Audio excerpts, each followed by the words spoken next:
बिस्मिल्लाहिर्रहमानिर्रहीम।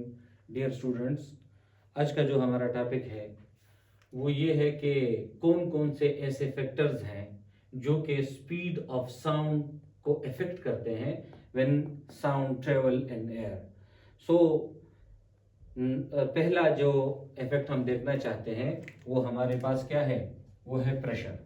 So from the Laplace formula of the speed of sound, जो कि Laplace का फार्मूला क्या है, that velocity of sound is equals to gamma pressure of the air divided by density of air. From this formula, apparently we see that the speed of sound is directly related with the square root of pressure of the air.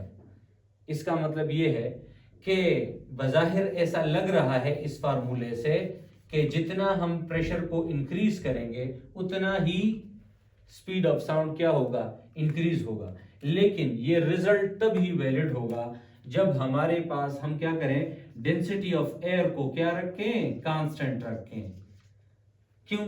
इसलिए कि जब हम for example कोई formula हो और उसमें 3 quantities हो और हम एक को वेरी करना चाहते हैं दूसरे के साथ, तो वो तीसरी को हम क्या रखेंगे, कांस्टेंट रखेंगे। फॉर एग्जांपल अगर मैं यूं कहूं कि F is equals to ma, तो अगर मैं कहता हूं कि फोर्स का एक्सेलरेशन के साथ डायरेक्ट रिलेशन है, तो मुझे मास को क्या रखना होगा, कांस्टेंट रखना होगा। इस तरह यहां पर अगर मैं कहता हूं कि स्पीड ऑफ साउंड का डायरेक्टली रिलेटेड है प्रेशर ऑफ द एयर के साथ, तो मुझे डेंसिटी ऑफ एयर को क्या रखना होगा, कांस्टेंट रखना होगा। लेकिन दिस इज नॉट पॉसिबल, ये मुमकिन नहीं है।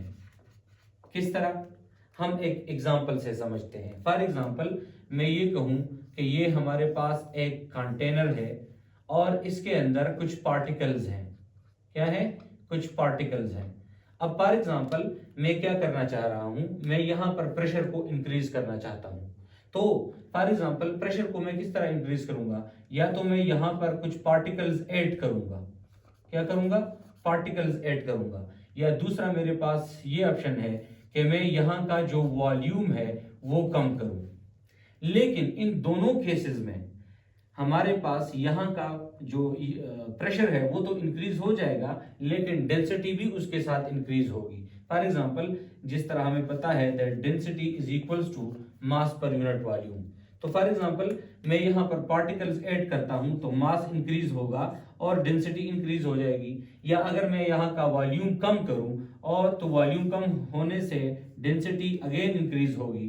तो ये पॉसिबल नहीं है कि मैं यहां का प्रेशर इंक्रीज करते हुए यहां की डेंसिटी में क्या रखूं, कांस्टेंट रखूं। ये पॉसिबल नहीं है। तो फॉर एग्जांपल अगर हम यूं कहें कि speed of sound is directly related with the square root of pressure of the air, तो तब मुझे डेंसिटी को कांस्टेंट रखना ही होगा, जिस तरह मैंने आपको इस एग्जांपल की बात की। तो हम ये देखते हैं यहां से कि जब हम प्रेशर को इंक्रीज करते हैं कितना, इन times, so density of the air also increase with that amount। यानी मैं यहां इस तरह ही लिख देता हूं कि F we increase the pressure, how much pressure of the air, n times, so density also increases how much, n times। तो ये फार्मूला कुछ यूं हो जाएगा that velocity of sound is equals to gamma n times pressure of the air, और यहां पर n time density of air. तो ये n इस n के साथ कैंसिल हो जाएगा। तो रिजल्ट क्या हो जाएगा कि प्रेशर ऑफ द एयर का स्पीड ऑफ साउंड पे कोई असर नहीं होगा। तो हम ये कह देते हैं कि changing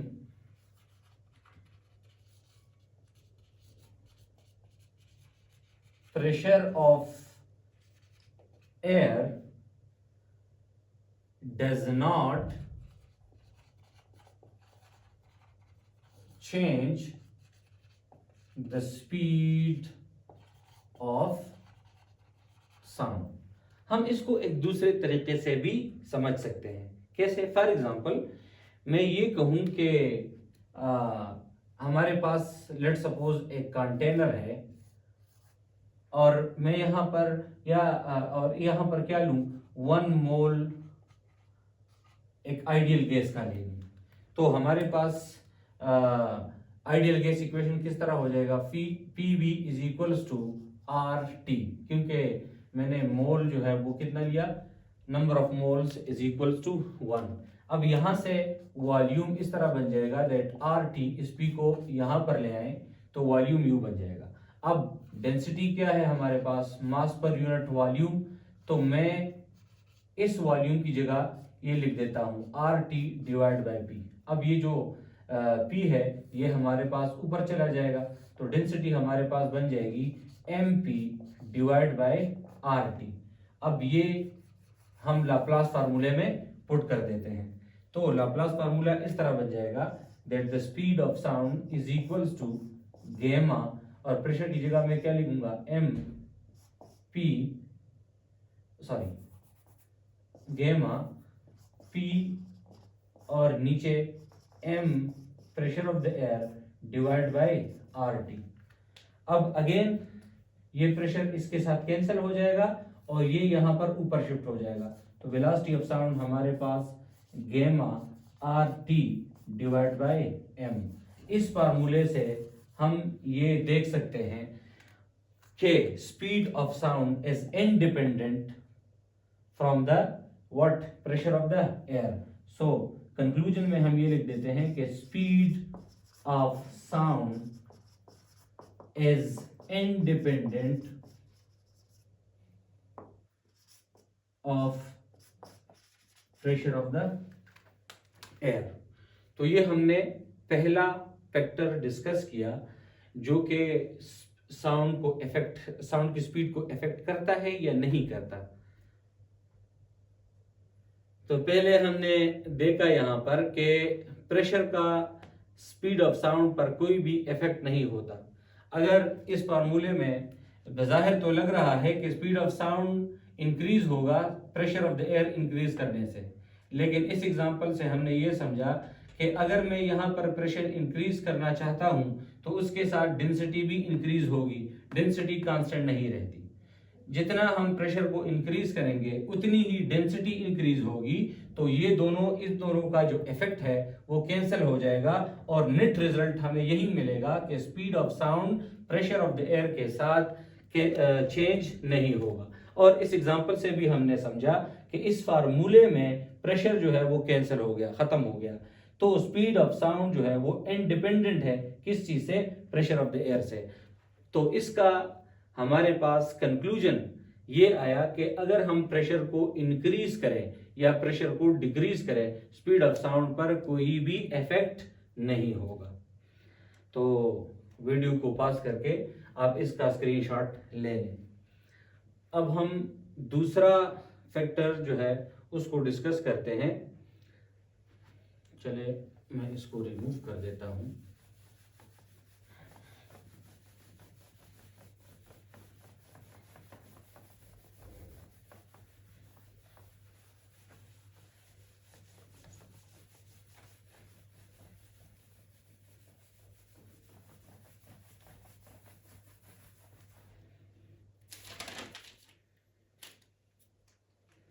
ओके, सेकंड जो हमारे पास है वो है डेंसिटी। अब हम ये देखना चाहते हैं कि डेंसिटी का स्पीड ऑफ साउंड पे क्या असर होता है। तो जैसे कि मैंने पहले कहा कि हमारे पास लाप्लास का फार्मूला जो है वो ये है कि gamma pressure of the air divide by density of air. तो इस फार्मूले से अगर मैं देख लूं तो speed of sound inversely related है with the square root of density of air. और जिस तरह हमने पहले एग्जांपल में कहा कि यहां पर हमें प्रेशर ऑफ द एयर को क्या रखना होगा, कांस्टेंट रखना होगा, और ये पॉसिबल है। हम प्रेशर ऑफ द एयर को क्या कर सकते हैं, कांस्टेंट रख सकते हैं। अब इसको हम थोड़ा सा समझते हैं एक एग्जाम्पल के जरिए। फॉर एग्जाम्पल मैं कहूँ कि हमारे पास ये एक रूम है और ये दूसरा रूम है, सही है। इसको एक एग्जांपल से समझते हैं। मैं ये कह देता हूं कि हमारे पास यहाँ पर एक सोर्स ऑफ साउंड है और एक सोर्स ऑफ साउंड यहाँ पर है, लेकिन यहाँ पर मैंने ये जो रूम है ये यहाँ इस रूम में क्या है, O2 यानी ऑक्सीजन, और ये जो रूम है यहाँ पर हमारे पास क्या है, H2 यानी हाइड्रोजन। अब मैं ये देखना चाहता हूं कि स्पीड ऑफ साउंड यहां पर ज्यादा है या यहां पर ज्यादा है, क्योंकि यहां पर हाइड्रोजन है और यहां पर ऑक्सीजन। अब इन दोनों की डेंसिटी जो है वो डिफरेंट है, इन दोनों की डेंसिटी क्या है, वो डिफरेंट है। तो जैसे कि हमें पता है कि ऑक्सीजन का मोलर मास ज्यादा है किस चीज से, हाइड्रोजन से, तो इसी तरह ऑक्सीजन की जो डेंसिटी है वो ज्यादा है किस चीज से, हाइड्रोजन की डेंसिटी से। तो जब डेंसिटी ज्यादा है तो इसका इफेक्ट इसके साथ क्या है, इनवर्सली रिलेटेड है। तो हम ये देखेंगे कि स्पीड ऑफ साउंड ऑक्सीजन में कम, जितनी ये डेंसिटी ज्यादा होगी उतना ही स्पीड ऑफ साउंड कम होगा। तो speed of sound in this room will be less than speed of sound in the room where we filled the room with hydrogen. तो यहां पर ऑक्सीजन वाले रूम में स्पीड ऑफ साउंड क्या होगा, वो ज्यादा होगा बनिस्बत उस रूम के जिसमें क्या है, हाइड्रोजन है। तो अब हम इसको थोड़ा सा ये भी अंडरस्टैंड कर लेते हैं कि ये कितने टाइम्स यहां पर कम होगा इससे। तो जैसे कि हमें पता है कि density of oxygen is 16 times density of hydrogen. तो लेट सपोज मैं इन दोनों के रेशियो ले लेता हूं कि स्पीड ऑफ हाइड्रोजन यानी speed of sound in hydrogen ratio with the speed of sound in oxygen. तो यहां पर डेंसिटी ऑफ ऑक्सीजन और यहां पर डेंसिटी ऑफ हाइड्रोजन। अब हमें पता है कि velocity of sound in hydrogen to velocity of sound in oxygen, यहां पर मैं लिख देता हूं कि स्पीड ऑफ 16 टाइम्स डेंसिटी है किस चीज की, हाइड्रोजन की, और यहां पर हाइड्रोजन। तो ये इसके साथ कैंसिल हो जाएगा, यहां पर 1 रह जाएगा। तो ये क्या बन जाएगा, velocity of sound in hydrogen to the velocity of sound in oxygen, यहां पर 16 और यहां पर 1। सो जब हम इसको अंडर रूट से निकालते हैं तो यहां पर 4:1 आ जाएगा। इसका मतलब क्या होगा कि वेलोसिटी क्रॉस मल्टीप्लिकेशन के जरिए तो ये रिजल्ट हमें मिल जाएगा। ये अक्सर एमसीक्यू में भी आता है, तो आप लोगों को ये पता होना चाहिए कि speed of sound in hydrogen वो 4 टाइम्स ज्यादा होगा स्पीड ऑफ साउंड किस चीज में, ऑक्सीजन में। तो अब यहां हमें पता लग गया कि भाई अगर हम स्पीड ऑफ साउंड का इफेक्ट डेंसिटी के साथ देखते हैं तो ये हमारे पास क्या है, इनवर्सली रिलेटेड है। तब जब ये प्रेशर या टेम्परेचर हमारे पास क्या हो, कांस्टेंट हो, और मैंने पहले भी कहा कि ये पॉसिबल है। तो मतलब ये है कि अगर हमारे पास डेंसिटी ज्यादा होगी तो स्पीड ऑफ साउंड वहां पर कम होगा, और जहां पर डेंसिटी की वैल्यू कम होगी वहां पर स्पीड ऑफ साउंड ज्यादा होगा। तो इसको हमने एक एग्जांपल के जरिए समझा, और दरवाजा बंद था, एक एग्जांपल के जरिए हमने समझा कि यहाँ पर ये जो रूम है यहाँ पर क्या है, ऑक्सीजन है, और यहाँ पर क्या है, हाइड्रोजन है। अब जैसा कि हमें पता है कि ऑक्सीजन का मोलर मास क्या है, वो 16 है, और इसका मोलर मास क्या है, वो 1 है। तो इसकी डेंसिटी ज्यादा है बनिस्बत किस चीज के, हाइड्रोजन के। तो जब डेंसिटी ज्यादा है तो वहां पर स्पीड कम होगी। तो ये हमें रिजल्ट मिला। फिर हमने इसकी रेशियो निकाली और हमें पता चल गया कि अगर एक रूम में हाइड्रोजन है और एक रूम में ऑक्सीजन है तो हाइड्रोजन वाले रूम में 4 टाइम्स स्पीड ज्यादा होगा as compared to the speed of sound in what, in oxygen. तो ये हमारा दूसरा फैक्टर हो गया। अब आप इसका भी स्क्रीनशॉट ले लें और अगर इसमें कोई क्वेश्चन हो तो आप पूछ सकते हैं कमेंट सेशन में। अब हम तीसरे इफेक्ट को स्टडी करते हैं जो कि हमारे पास क्या है, मॉइस्चर।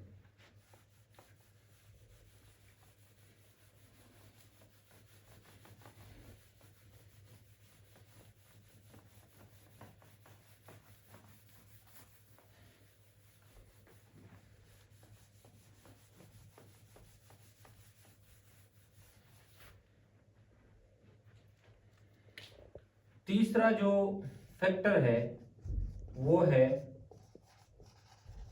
मॉइस्चर यानी नमी, या हम इसको ह्यूमिडिटी भी कह सकते हैं।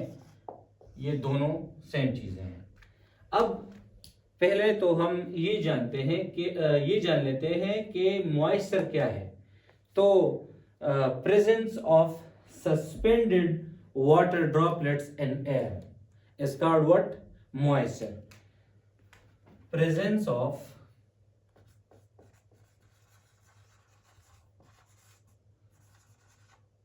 suspended water droplets in air is called moisture. हम उसे क्या कहते हैं, मॉइस्चर। तो हम ये कहते हैं कि भाई अगर हमारे पास एयर है और उसमें मॉइस्चर है तो आया मॉइस्चर के आने से यहाँ की जो डेंसिटी है वो इंक्रीज होती है या डिक्रीज होती है। अगर डेंसिटी इंक्रीज होती है तो स्पीड ऑफ साउंड डिक्रीज होगा, और अगर डेंसिटी डिक्रीज होती है तो स्पीड ऑफ साउंड क्या होगा, वो इंक्रीज होगा।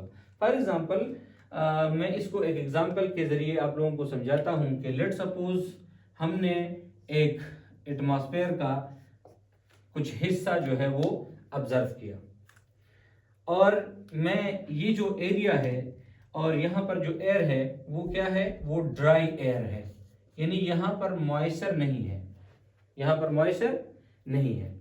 तो मोस्टली जो एयर में सबसे ज्यादा जो गैस होता है वो कौन सा होता है, वो होता है N2। लेट सपोज मैं ये कह देता हूं कि ये जो ब्लैक से मैं रिप्रेजेंट कर रहा हूं ये हमारे पास क्या है, नाइट्रोजन है। ये हमारे पास क्या है, नाइट्रोजन है। अब इस जगह पर मैं ये कह देता हूं कि यहां पर नमी जो है वो ज्यादा हो गई, यानी वाटर ड्रॉपलेट्स जो है वो यहां पर आ गए। अब जब यहां पर वाटर ड्रॉपलेट्स आएंगे तो चलो इसको मैं एक दूसरे डायग्राम में आप लोगों को समझाता हूं कि लेट सपोज ये वही एरिया है और यहां पर हमारे पास क्या है, नाइट्रोजन के पार्टिकल्स हैं, लेकिन अब मैं यहां पर क्या कर लेता हूं, ऐड कर लेता हूं किस चीज को, वाटर के ड्रॉपलेट्स को। अब जब यहां पर वाटर के मॉलिक्यूल्स आएंगे तो यहां पर जो नाइट्रोजन के मॉलिक्यूल्स हैं ये उन मॉलिक्यूल्स को क्या करेगा, पुश करेगा। तो यहां पर ये जो मखसूस एरिया हमने लिया है, लेट सपोज यहां पर नाइट्रोजन के पार्टिकल्स को वाटर के पार्टिकल्स ने धक्का दे दिया, और यहां पर ये जो ब्लू से मैं रिप्रेजेंट कर रहा हूं यहां पर क्या, कौन से पार्टिकल्स आ गए, वाटर पार्टिकल्स आ गए। तो हमें पता है कि यहां पर H2 जो है किन पार्टिकल्स के को रिप्लेस करके आया, नाइट्रोजन वाले पार्टिकल्स को। अब हमें ये पता है कि नाइट्रोजन का जो मॉलिक्यूलर मास है वो कितना है, वो है 28, और वाटर का कितना, 18। इसका मतलब ये हुआ कि यहां जब वाटर पार्टिकल्स ऐड हुए तो ये हमारे पास कौन सी एयर आ गई, ये मॉइस्ट एयर है। तो यहां पर वाटर के पार्टिकल ज्यादा हो गए, इसका मतलब ये हुआ कि डेंसिटी ऑफ ड्राई एयर वो हमारे पास ज्यादा है बनिस्बत डेंसिटी ऑफ मॉइस्ट एयर के। तो जब डेंसिटी डिक्रीज हो जाती है तो लाप्लास फार्मूला से हमें पता है कि स्पीड ऑफ साउंड किस चीज में, मॉइस्ट एयर में ज्यादा होगा बनिस्बतन speed of sound in dry air के। और ये हमें किस चीज से पता चलता है, लाप्लास फार्मूले से। यहां पर क्या है, density, pressure of the air, density of air. तो अगर यहां पर डेंसिटी ज्यादा है तो स्पीड ऑफ साउंड क्या है, कम है ना। तो अब हमने देखा कि मॉइस्ट एयर की डेंसिटी क्या है, वो कम है, तो यहां पर स्पीड ऑफ साउंड क्या होगा, वो ज्यादा होगा। तो हमने कंक्लूजन में ये देखा कि presence of moisture in air increase the speed of sound. Conclusion हम ये लिख देते हैं, कंक्लूजन के presence of moisture in air increases the speed of sound in air। तो ये तीसरा फैक्टर आ गया।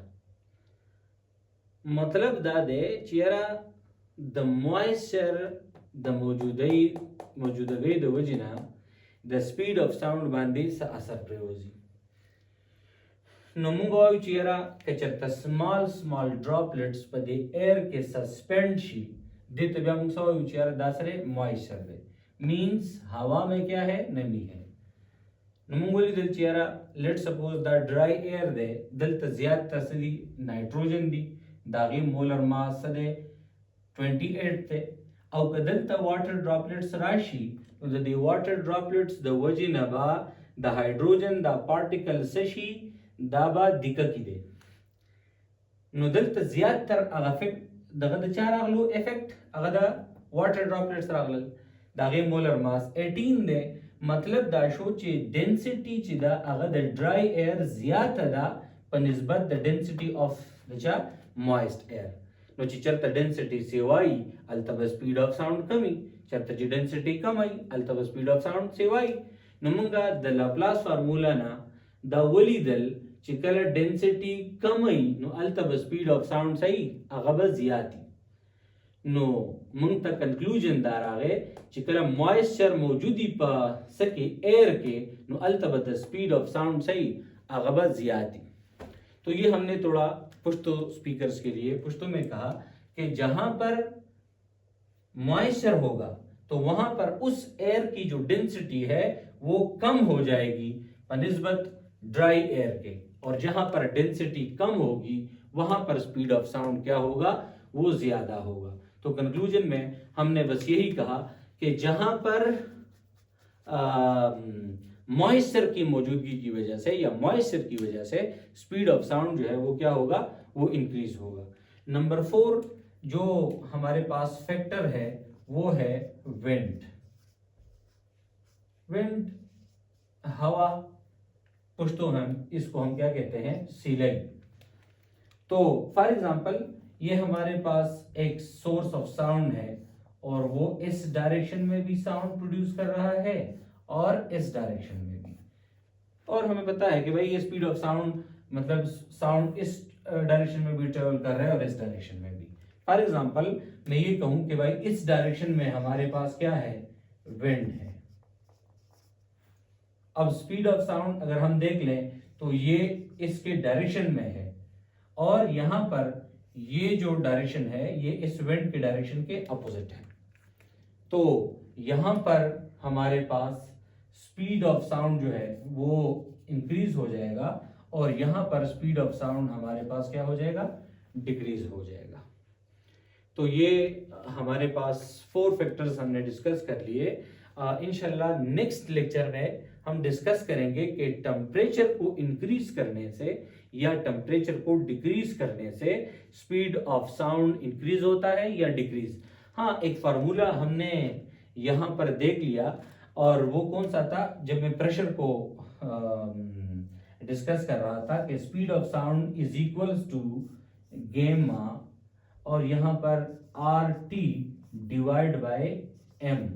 तो इस फार्मूले से हमें पता तो चल गया होगा आप लोगों को कि टेम्परेचर को इंक्रीज करने से स्पीड ऑफ साउंड क्या होता है, इंक्रीज होता है। लेकिन ये हम डिटेल में डिस्कस करेंगे नेक्स्ट लेक्चर में।